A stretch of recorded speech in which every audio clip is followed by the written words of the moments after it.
এই ছাগলটা 2-3 বছর ধরে কিছুই খায়নি, যার কারণে সে তার মালিকের ঘরের সব মালামালগুলোকে খেতে শুরু করে দেয়। এমনকি সেই মেয়েটার লেহেঙ্গাটাকেও ছিঁড়ে খেয়ে ফেলে, আর এই পুরো পৃথিবীটাকেও খেয়ে ফেলে, এমনকি তার মালিকের লুঙ্গিটাকেও খেয়ে ফেলে। जानवर है। যার কারণে তার মালিক তার গলায় রশি বেঁধে তাকে বাইরে বেঁধে রাখার জন্য নিয়ে যায়। साले को छोड़ूंगा नहीं। কিন্তু সেই হারামি তার গলার রশিটাকেও খেতে শুরু করে দেয়। এই জন্য তার মালিক যখনই তাকে থামানোর চেষ্টা করে তখনই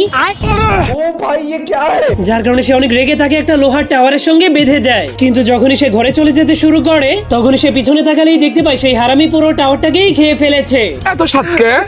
এই জন্য তার মালিক তার হাত থেকে মুক্তি পাওয়ার জন্য তাকে একটা ঘুড়ির সঙ্গে বেঁধে আকাশে উড়িয়ে দেয়।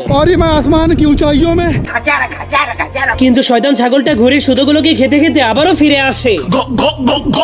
তুমি কি পাগল হইলে না মাথা খারাপ? এই জন্য তার মালিক অনেক রেগে তাকে একটা ঘোড়ার পিঠে বসিয়ে অনেক দূরে পাঠিয়ে দেয়। কিন্তু শয়তান ছাগলটা সেই ঘোড়াটার পুরো চামড়াটাকে খেয়ে ঘোড়াটাকে ল্যাংটা করে দেয়। হিসাব বোঝো না।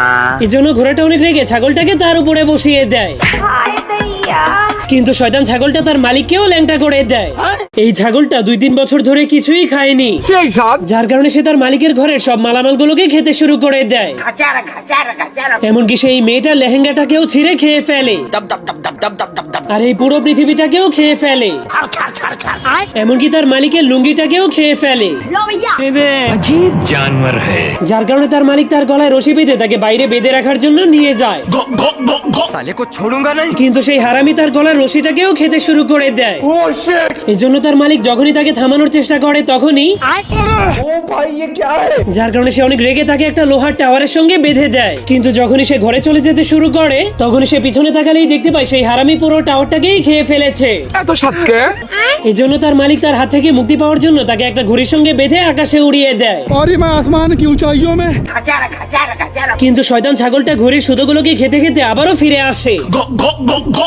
তুমি কি পাগল হইলে না মাথা খারাপ? এই জন্য তার মালিক অনেক রেগে তাকে একটা ঘোড়ার পিঠে বসিয়ে অনেক দূরে পাঠিয়ে দেয়। কিন্তু শয়তান ছাগলটা সেই ঘোড়াটার পুরো চামড়াটাকে খেয়ে ঘোড়াটাকে ল্যাংটা করে দেয়। হিসাব বোঝো না। এই জন্য ঘোড়াটা অনেক রেগে ছাগলটাকে তার উপরে বসিয়ে দেয়। কিন্তু শয়তান ছাগলটা তার মালিককেও ল্যাংটা করে দেয়।